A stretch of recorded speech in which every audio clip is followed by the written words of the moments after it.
ओम शांति, ओम शांति, ओम शांति। बाबा कह रहे मीठे बच्चे, तुम्हें इस पुरानी दुनिया, पुराने शरीर से जीते जी मर कर घर जाना, जीते जी मर जाना है और घर जाना है। इसीलिए देह अभिमान छोड़ो, देही अभिमानी बनो। हर पल केवल बाबा और मैं, सब कुछ करते तुरंत भर में न्यारा। बाबा कहता है कि बच्चे, मैं अगर एक सेकंड में ही बुलाऊं कि बच्चे आ जाओ तैयार होके, तो हमें क्या करना? अच्छा बाबा ये कर लेते, वो कर लेते, नहीं, सेकंड में हाँ जी कर देना है।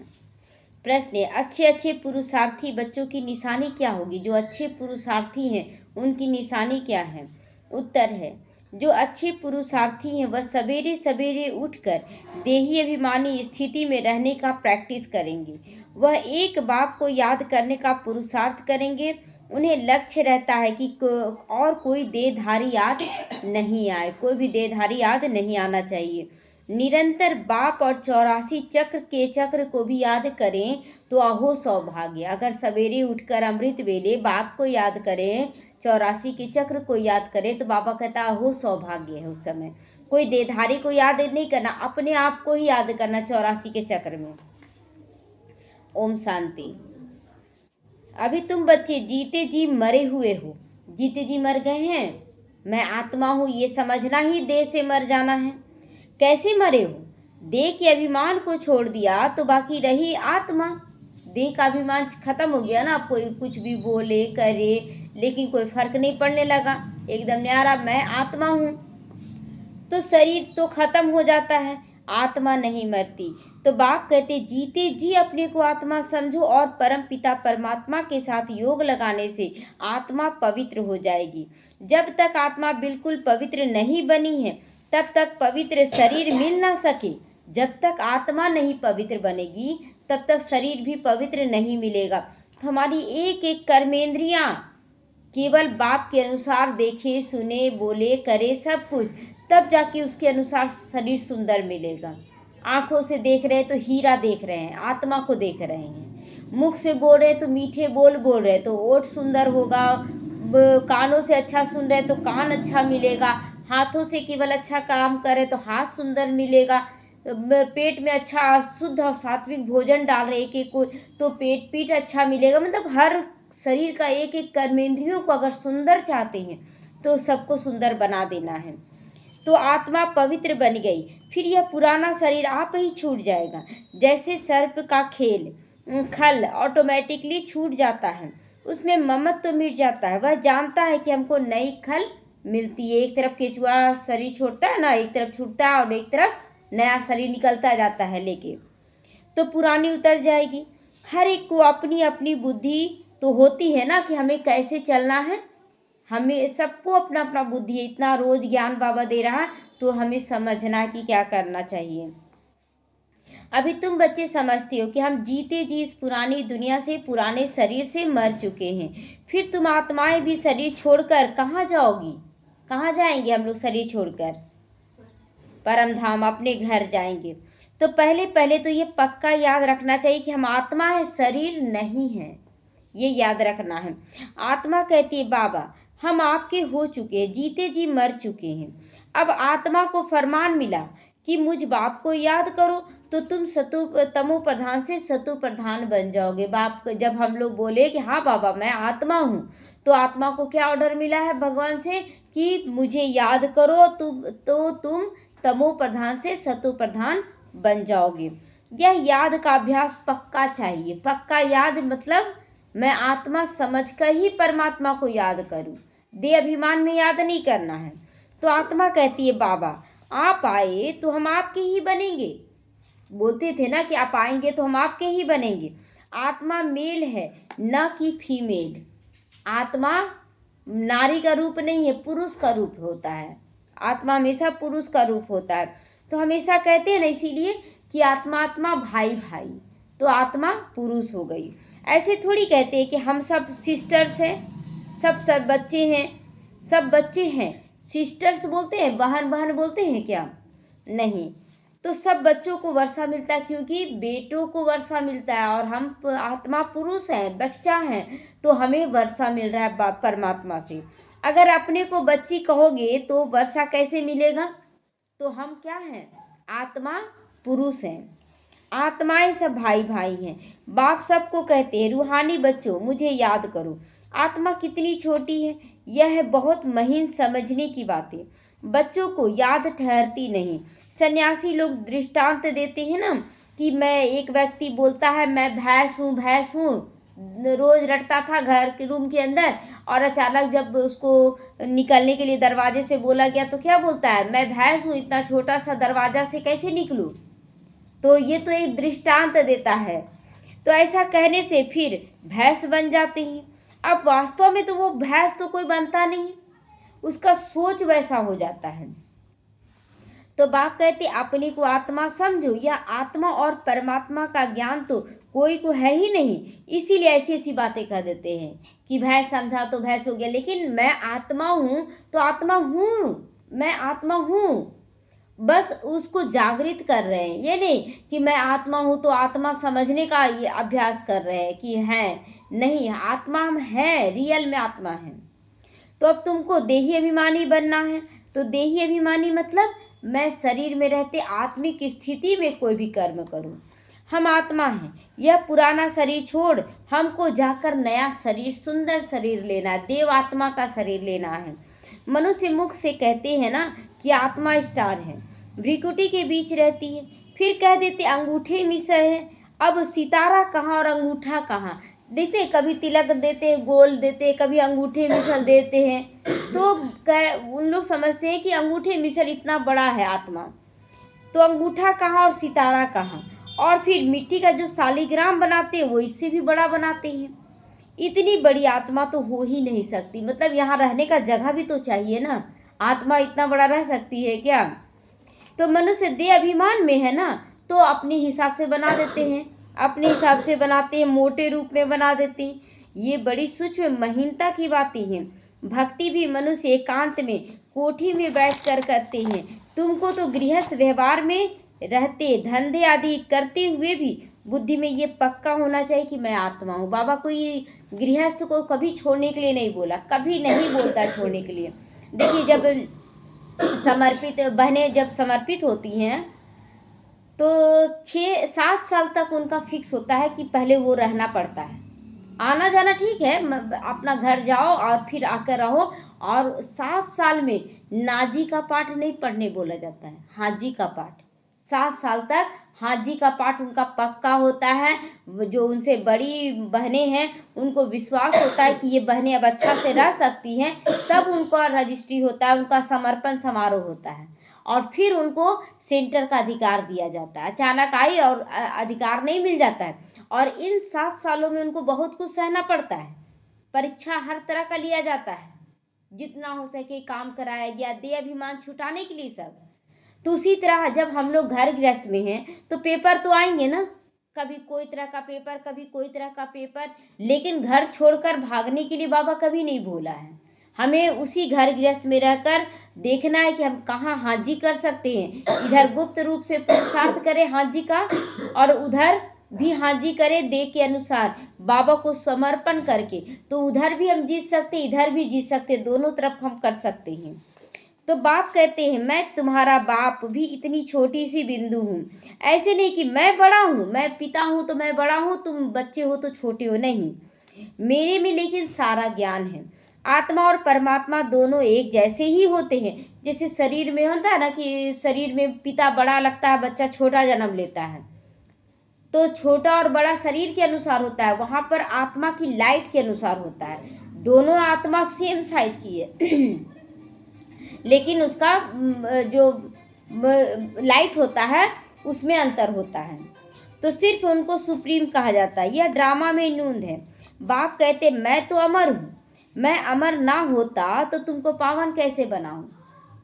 तो अमर हम आत्माएं भी हैं, लेकिन हम जन्म मरण में आ गए ना, शरीर में आ गए, तो हमें बार बार जन्म लेना पड़ता है, फिर मरण में आना पड़ता है। लेकिन परमात्मा सदा अमर है क्योंकि वो जन्म मरण में नहीं आता है। और फिर बाबा कहते हैं कि अगर मैं भी आ जाऊं तुम्हारे जैसा जन्म मरण में, तो फिर तुम लोगों को निकालेगा कौन?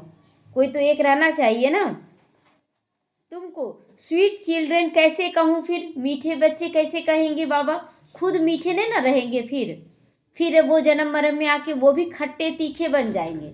तो इसीलिए बाबा कहता मैं इन सब से परे रहता हूँ, इसीलिए मैं तुम्हें मीठे बच्चे कहता हूँ।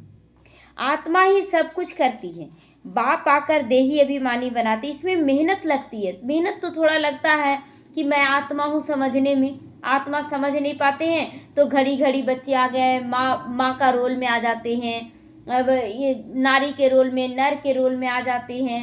तो ये सब रोल में नहीं आना, रोल निभाते हुए भी हम सोल में रहें, आत्मा में रहें। तो बाप कहते बच्चे मुझे याद करो और कोई को याद नहीं करो, आप अपना कर्तव्य निभाएं, लेकिन किसी देहधारी में फंसकर उसे याद करना ये नहीं। योगी तो दुनिया में बहुत है, कन्या की सगाई होती है तो वो भी तो, उसका भी तो योग लग जाता है ना, अपने पति के साथ सगाई हुआ और मेरा पति ऐसा है, सबसे बोलने लगती है ना, फोटो दिखाना, सब कुछ दिखाने लगती है, तो वो भी योगी है, लेकिन वो देहधारी से योग लगा ली। तो पहले थोड़ा ही था ऐसा, पति को देखा फिर उनकी याद में रहती है। अब बाप कहते माँ मेकम याद करो, ये बहुत अच्छी प्रैक्टिस चाहिए, बाप को याद करने की प्रैक्टिस बहुत अच्छी चाहिए। दिन रात केवल बाबा बाबा और कुछ भी नहीं, काम भी कर रहे हैं, कुछ सोच भी रहे हैं, लेकिन मन बुद्धि में बाबा ही याद रहता है।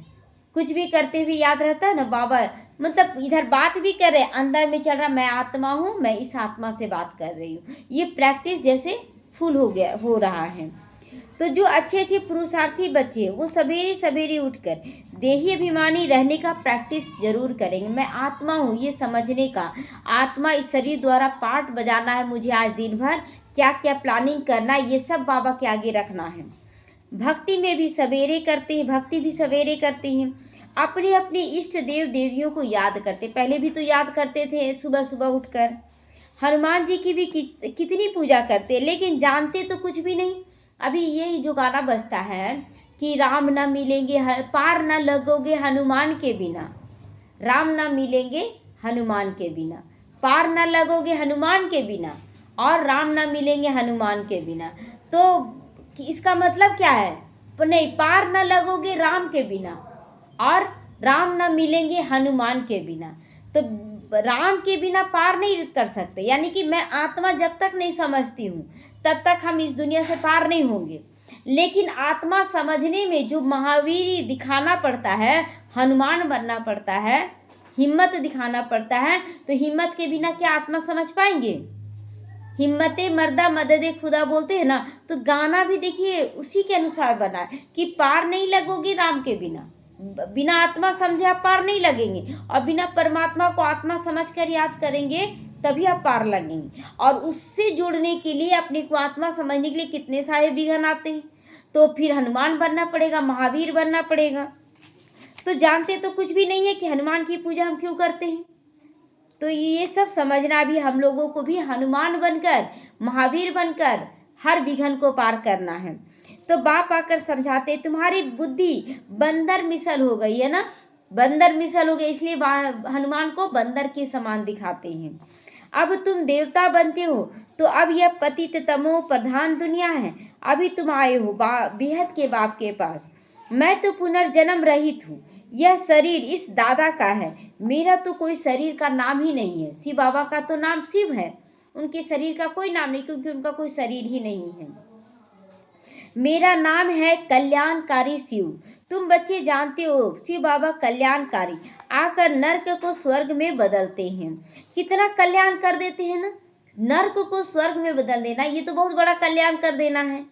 नर्क का एकदम विनाश करा देते, खत्म करा देते। हम लोगों के अंदर भी कितना सारा संस्कार बुराई का भरा हुआ था, और पूरा खत्म करके एकदम दिव्य गुण धारण करवा दे रहा है। तो कितना बड़ा बात है, कोई धारण करवाया आज तक इतना? तो प्रजापिता ब्रह्मा द्वारा भी स्थापना हो रही है। यह है प्रजापिता ब्रह्मा मुख वंशावली, हम लोग सब है प्रजापिता ब्रह्मा मुख वंशावली बने हैं। चलते चलते एक दो को सावधान करना है, मन मना भाव। मन अगर कोई गलत भी कर रहा है तो बोलना है मन मना भाव, यानी मन को शुद्ध पवित्र बना लो, मन से बाबा को याद करो, इधर उधर की बातों को याद मत करो। बाप कहते बच्चे मुझे याद करो तो तुम्हारे विक्रम विनाश हो जाएंगे।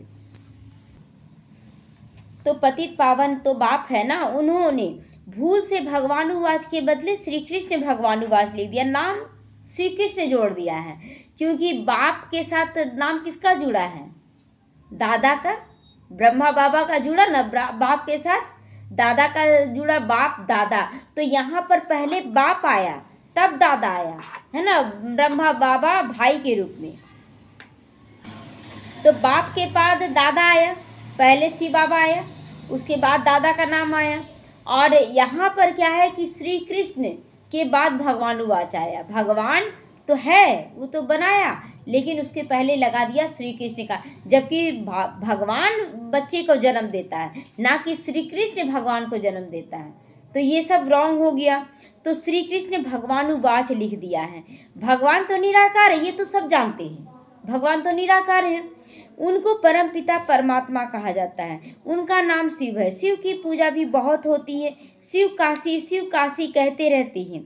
भक्ति मार्ग में अनेक प्रकार के नाम भी रख दिए शिव पर, जैसे अमरनाथ हो गया, महाकाल हो गया, उनका कर्तव्यवाचक नाम पड़ गया। कमाई के लिए अनेक मंदिर बना दिए, कमाई के लिए मंदिर बन गया बहुत सारा, सब जगह पंडित बैठ गया और पूजा कराता है और धन बटोरता है। असली नाम तो शिव है, उनका असली नाम शिव है। फिर सोमनाथ रखा। क्यों सोमनाथ? ये भी कर्तव्यवाचक है ना, सोम मतलब अमृत पिलाने वाला। तो अभी हम सब बच्चों को ज्ञान का अमृत पिला रहा है, तो इसीलिए उनका भक्ति मार्ग में पहला मंदिर बनता है सोमनाथ के रूप में। सोमनाथ सोम रस पिलाते हैं, ज्ञान धन देते हैं। फिर जब पुजारी बनते हैं तो कितना खर्चा करते हैं उनके मंदिर बनाने पर, क्योंकि सोम रस दिया ना, ज्ञान का अमृत दिया, इसलिए सोमनाथ मंदिर सबसे पहला मंदिर बनता है। और कितना खर्चा करते, वो सोने का, हीरे का शिवलिंग बनता है वहाँ। तो सोमनाथ के साथ सोमनाथनी भी होगी ना, यथा राजा रानी तथा प्रजा, सब सोमनाथनी हो जाएगी, है ना। उस समय तुम सोनी दुनिया में जाते हो ना, वहाँ सोने की ईंटें होती है, नहीं तो दीवारें आदि कैसे बनेगी वहाँ? दीवार पत्थर का ये सब का थोड़ी बनाया जाएगा वहाँ पर, वहाँ सब कुछ सोने का बनाया जाएगा। वहाँ बहुत सोना होता है, इसीलिए तो उसको सोने की दुनिया कहा जाता है। वहाँ केवल सोना, फर्नीचर भी सोने का होगा, सोने का कोई वैल्यू ही नहीं रहेगा वहाँ पर, क्योंकि सोना ही सोना चारों तरफ पड़ा रहेगा। तो यहाँ है लोहे और पत्थरों की दुनिया। पत्थर पड़ा रहता, कोई वैल्यू है? पत्थर उठाते हैं क्या? तो वहाँ भी पत्थरों की जगह में सोना पड़ा रहेगा, लोहे की जगह में हीरा मोती पड़ा रहेगा। स्वर्ग का नाम सुनकर मुख में पानी आ जाता है सबका, कि कब चले जाएं स्वर्ग में, कैसे जाएं। विष्णु के दो रूप लक्ष्मी नारायण अलग अलग बनेंगे ना वहाँ पर। यहाँ तो विष्णु को एक ही रूप में दिखा देते, लक्ष्मी नारायण का कंबाइंड रूप। जैसे कोई पूछा ना कि विष्णु जी का पैर दबाती है लक्ष्मी, ये क्या है? तो विष्णु में लक्ष्मी नारायण दोनों हैं, और दोनों ही प्रकृति को जीत कर गई हैं, तो इसीलिए प्रकृति उनका पांव दबा रही है। तो विष्णु चतुर्भुज में लक्ष्मी नारायण दोनों हैं, और वो लक्ष्मी नहीं है जो पांव दबा रही, वो तो प्रकृति है जो हमारे पांव दबाती है। तो वहाँ लक्ष्मी नारायण दोनों अलग अलग बनेंगे। तुम विष्णुपुरी के मालिक मत बनते हो, अभी तुम हो रावणपुरी के मालिक। रावणपुरी के मालिक हैं क्या?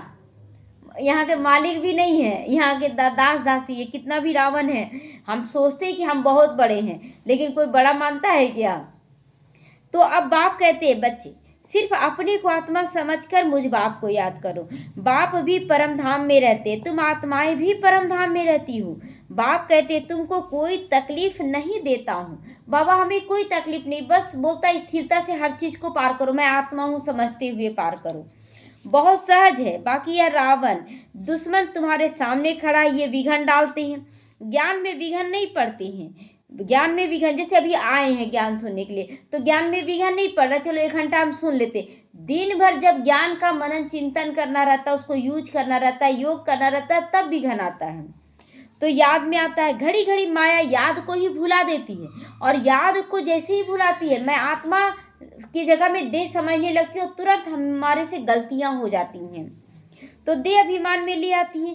बाप को याद करने नहीं देती। यह युद्ध चलता रहता है, ये युद्ध चलता रहता है, कुछ ना कुछ विक्रम हम लोगों से हो जाता है। तो बाप कहते हैं तुम कर्म योगी तो हो ही ना, बिना कर्म के कोई भी रह नहीं सकता, तो कर्म योगी तो हो। अच्छा, दिन में याद नहीं कर सकते हो तो रात को याद करो।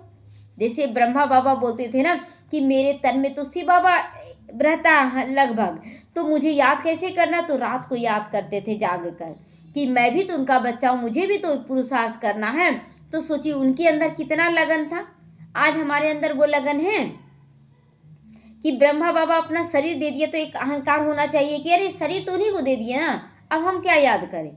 लेकिन क्या बोलते थे, नहीं, वो जब शरीर को ले लेते हैं तब तो मैं याद नहीं करता हूँ, लेकिन मुझे भी तो याद करना है। तो वो रात को टाइम निकालते थे याद करने का, जिस समय बाबा नहीं रहते थे उस समय याद करते थे। तो रात का अभ्यास दिन में फिर काम आता है। रात को जब देही अभिमानी स्थिति में याद करते हैं तो वो दिन में काम आता है। निरंतर ये स्मृति रहे, जो बाप हमको विश्व का मालिक बनाते हैं हमें उसे याद करते हैं, हम उसे याद करते हैं। बाप की याद और 84 जन्मों के चक्र की याद रहे तो अहो सौभाग्य।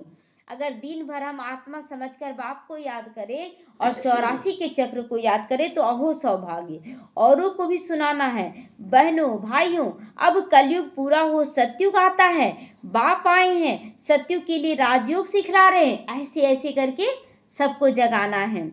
कलयुग के बाद सतयुग आएगा कि नहीं, झूठ तो नहीं बोल रहे हैं, सतयुग तो आएगा। ये सभी लोग बोलेंगे कि हाँ अब चक्र पूरा हुआ तो कलयुग के बाद अब सतयुग आएगा। तो एक बाप के सिवा और कोई को याद नहीं करना। देख रहे हैं बाहर वाले जो साधु सन्यासी हैं वो भी पूरा भविष्यवाणी कर रहे हैं, और सभी उनका भविष्यवाणी कितनी बार सत्य हुआ तो सब मान भी रहे हैं कि अभी देखिए भविष्यवाणी हो रहा है कि 25 से 30 तक, ऐसे तो बाबा तो बोल दिया पहले से, लेकिन 25 से 30 तक बहुत महापरिवर्तन होगा। और बोला जा रहा है कि जो अच्छे से भक्ति भावना से रहते हैं, बहुत अच्छे से पूजा पाठ करें, उनके अनुसार है कि जो बहुत अच्छे से भगवान को याद करे वही रह पाएंगे, बाकी बहुत जल्दी जल्दी ये विनाश होगा सबका। तो सोचिए कि कितना कम साल बचा है, और हम लोग आज भी हम लोग देह अभिमान में फंसे हैं। समय निकालें हम लोग। आज सेंटर पे जब योग भट्टी चलता है ना तो सुबह 6 बजे से 5 बजे से बच्चे पहुंच जाते, भीड़ लगा रहता है। तो हम लोग सोचे कि हम लोग कितना करें, कैसे करें, कितना टाइम निकालें। तो वानप्रस्थी जो होते हैं वह सन्यासियों का जाकर संग करते हैं। वानप्रस्थ वहाँ वाणी का काम नहीं होता है, आत्मा शांत रहती, तो नहीं हो सकती है। ड्रामा में कोई भी एक्टर निकल नहीं सकता यहाँ से, यह भी बाप समझाते। एक बाप के सिवा और कोई को याद नहीं करना। जैसे लीन तो नहीं हो जाते हैं कि आत्मा निकल गई तो एकदम खत्म हो गई, ऐसा नहीं होता है। आत्मा फिर अपना दूसरा पार्ट भी अदा करती है। तो यहाँ पर बाबा कहते हैं कि बच्चे तुम मुझे आत्मा समझकर याद करो, देखते हुए भी कोई को याद नहीं करो। देख रहे हैं मेरा बच्चा, मेरा घर, मेरा परिवार, मेरा संपत्ति, फिर भी क्या सोचना है, मैं आत्मा हूँ और सिर्फ बाबा का बच्चा हूँ, मेरा यहाँ कुछ भी नहीं है। तो यह पुरानी दुनिया तो विनाश हो जानी है, कब्रिस्तान बनेगा, फिर इसको याद क्या करना। तो देखिए बाबा तो बहुत घड़ी घड़ी समझाता है। कल ही एक माता अपना बता रही थी कि जैसे गए रास्ते में चोर आ गया और उनका चैन खींच लिया, लेकिन फिर वो चैन मिल गया, लेकिन वो चैन तो मिल गया, अगर मेरे भाग्य में है तो वो तो मिल गया, लेकिन उसके लिए वो गाली भी दे दी और मार भी दी। तो ये तो हमेशा के लिए ग्लानि हो गया ना। हमें सौंप देना है बाबा को कि मेरा कोई आसक्ति नहीं। देखिए एक साधु था तो उसके यहाँ चोर आया लेने के लिए, जो उसको सामान मिला था राजा से, तो सामान लेने आ गया चोर। तो ढूंढ रहा, सारा सामान लेने लगा तो साधु बोला ना, देखो यहाँ भी सामान रखा हुआ है, देखो यहाँ भी सामान रखा हुआ है, सब ले जाओ। तो वो चोर बोला वाह कितना अच्छा है, दे रहा अपने मर्जी से, सारा सामान उठा लिया। फिर बोला रुको थोड़ा सा रख दो, अगर कोई पूछेगा तो हम क्या बोलेंगे कि मतलब सब हम ही दिए हैं इसको, ऐसा बोलेंगे कि थोड़ा सा हम रख लिए बाकी दे दिए। तो फिर थोड़ा सा दे दिया वो चोर। दूसरे दिन राजा का सैनिक उसको पकड़ लिया चोर को, और देखा सब तो राजा घर का था सामान। तो बोला अरे तुम्हारे पास कैसे। तो राजा के पास दरबार में बुलाया गया, बोला कि नहीं हम चोर नहीं है, हम चोर नहीं है। बोले बताओ सच कहाँ से। बोले उस साधु के पास से लाए।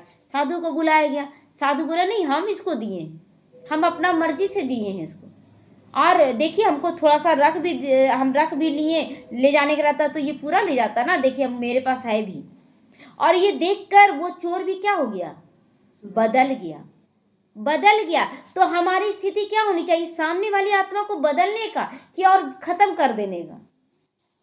तो मुर्दों को भी कभी याद किया जाता है क्या? कब ये दुनिया कब्रिस्तान बनने वाली है, हम इसको याद ही क्यों करें? जो ले जाना है ले जाओ, मैं आत्मा हूँ, मेरे पास भगवान है। तो क्या बाबा कहता मुर्दों को याद किया जाता है क्या? बाप कहते हैं यह सब मरे पड़े हैं। तो बाबा कहते हैं कि सब मरे पड़े, जैसे उसमें दिखाते हैं ना गीता में, हे अर्जुन ये जो दिख रहे हैं चाचा मामा काका सब मरे पड़े हैं। तो यहाँ बाबा वही तो बोल रहा है कि सब देहधारी जो हैं सब मरे पड़े, मतलब सबको खत्म होना ही है, आत्मा है सब कोई। तो मैं आया हूँ पतितों को पावन बनाकर ले जाने के लिए, यहाँ ये सब खत्म हो जाएंगे।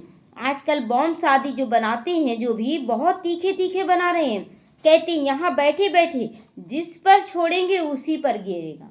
बॉम्ब ऐसा है कि मतलब रिमोट कंट्रोल से सारा चीज़ होगा, जहाँ बैठे जहाँ पर वो चाहेंगे वहीं। जैसे कैमरा कैसे फ़ोटो खींचने वाला होता है ना, कि बैठे हुए एक जगह, वो जहाँ जहाँ कैमरा ले जा रहे हैं, जहाँ फ़ोटो खींचना रहता है वहाँ खींच लेते हैं। उसी तरह बॉम्ब से भी है कि जहाँ वो गिराना चाहें वहीं गिरेगा। ये नूंद है, फिर से विनाश होना है। भगवान आते हैं नई दुनिया के लिए, राजयोग सिखला रहे हैं। यह महाभारत लड़ाई है जो शास्त्रों में गाई हुई है। महाभारत लड़ाई मतलब पूरे विश्व में युद्ध लड़ेगा, पूरा विश्व युद्ध लड़ेगा।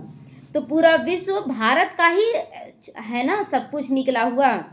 तो बरोबर भगवान आए हुए स्थापना और विनाश करने। पहले स्थापना, पहले बच्चों को तैयार कर रहे हैं, तब फिर विनाश कर देंगे। चित्र भी क्लियर है, तुम साक्षात्कार कर रहे हो, हम ये बनेंगे। चित्र सामने कौन सा लगा हुआ है? लक्ष्मी नारायण का, हम ये बनेंगे। तो यहाँ की यह पढ़ाई खत्म हो जाएगी, फिर ये पढ़ाई खत्म हो जाएगी। ऐसा क्यों बोला बाबा? खाना खाते तो खत्म होता है कि नहीं? खाना खत्म हो जाता है ना, लेकिन खाना से ताकत तो मिल गया ना। तो उसी तरह ये पढ़ाई खत्म हो जाएगा, लेकिन पढ़ाई से आप जो संस्कार धारण किए वो रह जाएगा, अब बाकी जो नहीं धारण किए हैं वो वेस्ट के रूप में निकल जाएगा। तो वहाँ तो बैरिस्टर डॉक्टर आदि की दरकार नहीं, जो ये पढ़ाई पढ़ना है बैरिस्ट्री डॉक्टरी का। तुम यहाँ का वर्षा ले जाते हो जो भगवान पढ़ा रहे हैं, यहाँ से जो हम संस्कार धारण करते वही ले जाती हैं। हुनर भी सब यहाँ से ले जाएंगे। हुनर जो भी हुनर सीख रहे हैं ना, कोई भी चीज़ का सारा हुनर यहीं से ले जाएंगे। वैज्ञानिक जैसे कुछ बना रहे, इन्वेंशन कर रहे हैं, तो वो भी ले जाएंगे अपने साथ हुनर। तो मकान आदि बनाने वाले फर्स्ट क्लास वहाँ होंगे, वहाँ बनाएंगे ना।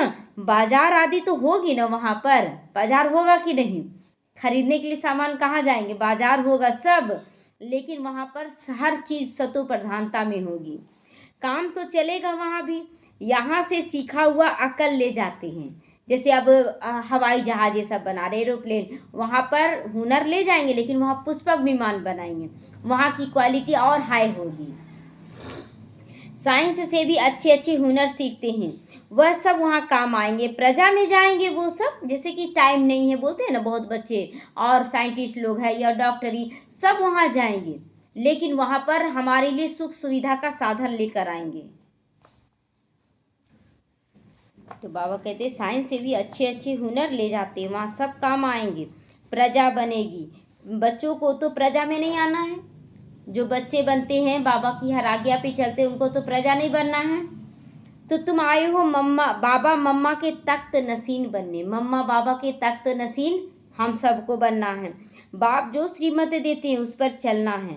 फर्स्ट क्लास श्रीमत तो एक ही देते, बच्चे मुझे याद करो, ये सबसे पहला और सबसे मुख्य श्रीमत है। कोई का भाग्य अनायास ही खुल जाता है ना, अचानक ही चलते चलते उसको ज्ञान मिला और वो इतना लगन से याद करने लगा कि उसका पूरा भाग्य खुलना शुरू हो जाता है। कोई कारण निमित्त बन पड़ता है, कोई भी कारण निमित्त बन जाता है कि ये कारण हो गया इसलिए हम ज्ञान में आए, ये कारण हुआ, वो कारण केवल एक निमित्त बना, लेकिन उसका पाठ होता आने का। कुमारियों को बाबा कहते शादी तो बर्बादी हो जाएगी, इस गटर में मत गिरो। क्या तुम बाप की नहीं मानोगी, स्वर्ग की महारानी नहीं बनोगी? तो देखिए कोई कुमारी को नशा रहता नहीं, सबको थोड़ी दुख होता है, हम तो शादी करेंगे। अब कोई बोली नहीं हम नहीं करेंगे, तो सबका, लेकिन बाबा कितना प्यार से बोलता है क्या बाप की बात नहीं मानोगी? तो अपने साथ प्रण करना चाहिए कि हम उस दुनिया में कभी नहीं जाएंगे। शादी करके बर्बादी नहीं करेंगे, उस दुनिया को याद कभी नहीं करेंगे। शमशान को भी कभी याद करते हैं क्या? शमशान को तो शमशान को याद, वो मरना हो जाता है, शादी करना माना मर जाना। तो बाबा कहता शमशान को कभी याद करते हो क्या? यहाँ तो तुम कहते हो कहाँ ये शरीर छूटे कि हम अपने स्वर्ग में जाएं, और तुम विकारों में गिरने की बात करती हो। तो अब 84 जन्म पूरे हुए, अब हम घर जाते, औरों को भी यही सुनाना है। यह भी समझते हो बाबा बिगर सत्यु की रजाई कोई दे नहीं सकता, कोई भी नहीं सत्यु का रजाई। आप बहुत बड़े घर में शादी हो गया आपका, लेकिन जाकर देखिए उस घर में भी उस लड़की का क्या हालत है।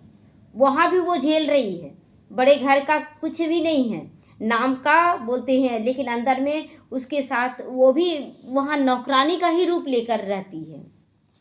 तो इस रथ को भी कर्म भोग तो होता है ना। अब ब्रह्मा बाबा का रथ है या हम सबका शरीर रूपी रथ है, तो हम लोग इतना विक्रम करके आए हैं, तो उसका तो कर्म भोग भोगना पड़ेगा ना।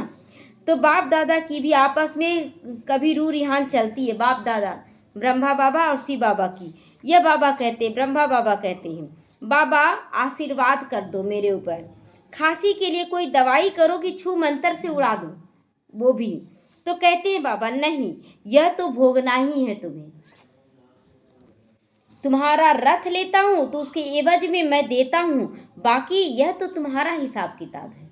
अगर बाबा शरीर लिया तो उसके एवज में क्या कर दिया बाबा? सेकंड गॉड बना दिया और सत्यु का पहला प्रिंस बना दिया।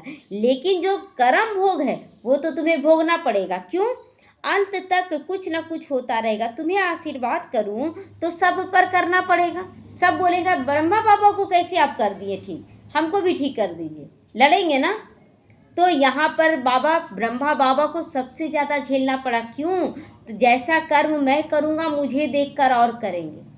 तो इसीलिए यहाँ पर बच्चों को भी जो भोगना आ रहा वो हमारे कर्मों से है, उसके लिए दोषारोपण किसी पर नहीं, चुपचाप भोगना है और उसके हिसाब किताब चुकतू करने का जो विधि है उसको अपनाना है। तो आज यह बच्ची यहाँ बैठी है, कल ट्रेन में एक्सीडेंट हो जाता है, मर पड़ती है, बाबा कहेंगे ड्रामा ड्रामा, ये थोड़ी बचा लेंगे बाबा। ऐसे थोड़ी कह सकते कि बाबा ने पहले क्यों नहीं बताया एक्सीडेंट होने का था। तो ऐसा कायदा ही नहीं। मैं तो आता हूँ केवल पतित से पावन बनाने के लिए, मतलब आत्मा को पतित से पावन बनाने, बाकी शरीर का तो फिक्स है पहले से कि कैसे हम मरेंगे। यह बतलाने थोड़े ही आया हूँ कि कौन कैसे मरेगा, कौन कैसे शरीर छोड़ेगा। यह हिसाब किताब तो तुमको अपना चुकतू करना है, इसमें आशीर्वाद की बात नहीं है। इसके लिए आ जाओ सन्यासियों के पास। बाबा क्लियर करा, अगर तुमको चाहिए कृपा आशीर्वाद तो जाओ तुम सन्यासियों के पास, यहाँ पर तुम्हारा कोई स्थान नहीं है। तो बाबा तो बात एक ही बताते हैं, मुझे बुलाया ही है इसलिए कि हमको आकर नर्क से स्वर्ग में ले जाओ। गाते हैं पतित पावन सीताराम, परंतु अर्थ उल्टा निकाल दिया है। फिर राम की बैठ महिमा करते हैं, रघुपति राघव राजा राम, त्रेता वाले राम का। तो बाप कहते इस भक्ति मार्ग में तुमने कैसे कितने पैसे कमा दिए हैं। एक गीत है ना, क्या कौतुक देखा, जब देखा ये जो बांधेनिया थी ना वो गीत बनाई थी कि क्या कौतुक देखा, मतलब ऐसा सीन देखा ब्रह्मा बाबा का कि हमें अपना बना लिया बाबा ने। तो देवियों की मूर्ति, क्या कौतुक देखा, मतलब कौतुक का मतलब ये भी है ना कि दुनिया का अचंभा कर आश्चर्यचकित सीन देखने को मिला। क्या देखने को मिला? कि जिन देवियों की पूजा हम लोग करते हैं, मूर्ति बनाते हैं, उसे सजाते संवारते हैं और फिर उसको डुबो देते हैं, है ना। तो यहाँ पर भी पूजा करके समुद्र में डुबो देते, तो ऐसा कौतुक देखा। तो अभी ना हम लोग को समझ में आ रहा है, बाबा का बनने के बाद ही ना ये सब समझ में, पहले तो बहुत अच्छा लगता था, तो अब समझ में आता है ना ये सब। कितने हम लोग पैसा बर्बाद किए हैं, कितना बड़ा बड़ा दिखाते हैं ना, प्रोसेसन बनाते हैं यहाँ पर, फिर यह होगा फिर नाश कर देंगे। तो यहाँ भी हम लोग इस शरीर द्वारा इतना तैयारी कर रहे हैं, लेकिन ये शरीर को हमको छोड़ देना है, इस शरीर का विनाश कर देना है। सतयुग में ऐसा काम होता नहीं कि वहाँ पूजा पाठ करो, ऐसे खर्चा करो, नहीं। सेकंड बाय सेकंड की नूंद है। कल्प के बाद यही बात रिपीट होगी। ड्रामा को बहुत अच्छी रीति समझना चाहिए। अच्छा, कोई जास्ती नहीं याद कर सकते हो तो बाप कहते सिर्फ अलफ बे को याद करो, बाप और बादशाही को याद करो। जैसे बहुत ज़्यादा ज्ञान को आप नहीं समझ पा रहे हैं तो ठीक है, कुछ भी याद ना करें, बाबा को याद करें और अपना वर्षा याद करें। अंदर में यही धुन लगा दो, हम आत्मा हैं, हम आत्मा हैं, सब आत्मा हैं, 84 का चक्र लगा कर आई हूँ। चित्रों पर समझाओ, बहुत सहज है, यह रूहानी बच्चों से रूह रिहान बाबा की हो रही है। रूह रिहानी हो रहा ना, कि बच्चे बोलते हैं कि कैसे याद करें, तो बाबा युक्ति सारा बताता है कि बच्चे ऐसे याद करो। तो बाप रूह रिहान करते किससे? बच्चों से करते हैं, और कोई से कर ना सके, क्योंकि बाहर वाला तो समझेगा ही नहीं कि कौन बोल रहा है। बाप कहते अपने को आत्मा समझो, आत्मा ही सब कुछ करती है।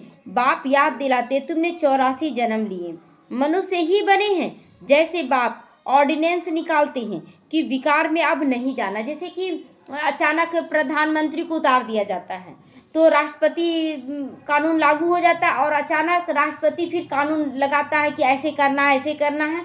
उसी तरह अभी तक देख रहा था बाबा भी कि नहीं संभल रहा अब किसी से, तो बाबा जब आया तो ऑर्डिनेंस निकाला, क्या कानून क्या बनाया, अब किसी को भी विकार में नहीं जाना है, कि जो भी बाबा को पहचान रहे किसी को विकार नहीं जाना है। अगर विकार में गए सजा के हकदार बन जाओगे। तो ऐसे भी यह भी ऑर्डिनेंस निकालते हैं, किसी को रोना भी नहीं है, किसी को किसी भी हालत में रोना माना पाप का बोझा -पॉइंट चढ़ा लेना। तो बाबा ये दोनों ऑर्डिनेंस निकाले हैं कि ना रोना है और ना ही विकारों में जाना है। सत्युग त्रेता में कोई रोता है? वहाँ रोएगा क्या? नहीं। छोटे बच्चे भी नहीं रोते, वहाँ जन्म लेता हुआ बच्चा हंसता हुआ पैदा होगा, वहाँ हंसते खिलखिलाते हुए पैदा होगा। रोने का वहाँ हुक्म ही नहीं है। तो वह है हर्षित रहने की दुनिया ना, तो उसकी प्रैक्टिस सारा यही तो करना है कि वहाँ जाके प्रैक्टिस होगा, यही ना। तो यहाँ रोने का भी बाबा नहीं रो रहे हैं, यानी कि आपका पाठ -पॉइंट में जा रहा है, आप घट रहे हैं। अच्छा, मीठे मीठे सीखी लदे बच्चों प्रति माता पिता बाप दादा का याद प्यार और गुड मॉर्निंग। रूहानी बाप की रूहानी बच्चों को नमस्ते। हम रूहानी बच्चों की रूहानी माता पिता बाप दादा को याद प्यार, गुड मॉर्निंग और नमस्ते नमस्ते। शुक्रिया बाबा, शुक्रिया।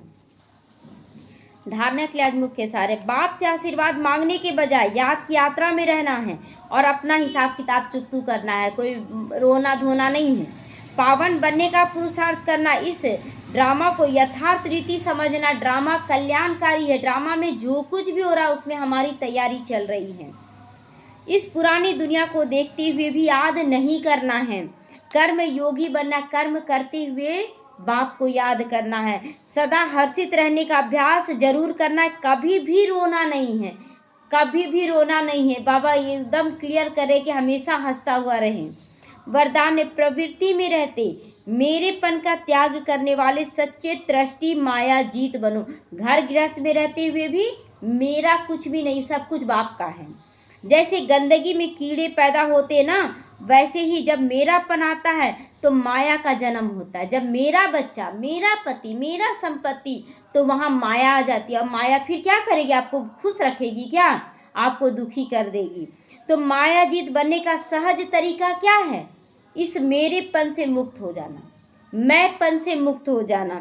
स्वयं को सदा त्रष्टि समझो। ब्रह्मा कुमार माना त्रष्टि। त्रष्टि की किसी भी चीज में अटैचमेंट नहीं होती है, क्योंकि उसमें मेरापन नहीं होता है, मेरापन नहीं होना चाहिए। गृहस्थी समझोगे माया जरूर आएगी, माया जरूर आएगी।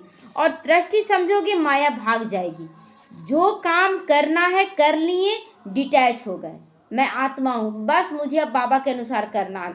वो ऑफिस है, ये घर है बाबा का, है ना।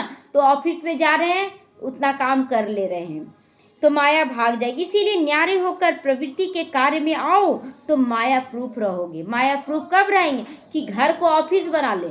ऑफिस में जाते फिर टाइम होता है तो छटपटाते हैं कि जल्दी से अब घर जाना है। तो उसी तरह घर में काम, ऑफिस में काम करें और उसको न्यारे हो जाए कि मुझे बाप से को याद करना है। तो यही माया प्रूफ बनने का तरीका है। स्लोगन है, जहाँ अभिमान होता है वहाँ अपमान की फीलिंग जरूर आएगी, आपको बुरा भी लगेगा, अभिमान रहेगा तो। जहाँ अभिमान नहीं है, मैं आत्मा हूँ, मैं तो सेवाधारी हूँ, तो कोई अपमान भी कर दे कोई बात नहीं। अव्यक्त इशारे, सत्यता और सभ्यता रूपी कल्चर को अपनाओ। अपनी आपकी आंतरिक स्वच्छता होनी चाहिए, आंतरिक अंदर से पूरा साफ स्वच्छ।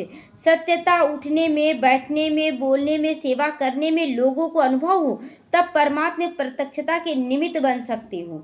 इसके लिए पवित्रता की समा सदा जलती रहे। पवित्रता की समा क्या है? मैं आत्मा हूँ, यही समझना पवित्रता है। अगर हर वक्त आत्मा समझे, आपसे कोई गलती नहीं होगा, तो जरा भी हलचल में ना आए। जितना पवित्रता की समा अचल रहेगी, उतना सहज सभी बाप को पहचान सकेंगे, आपके जरिए पहचान सकेंगे बाबा को। तो इसलिए अपनी पवित्रता की ज्योत सदा जलती रहे। मैं आत्मा हूँ, ये सदा जलती रहे। ओम शांति।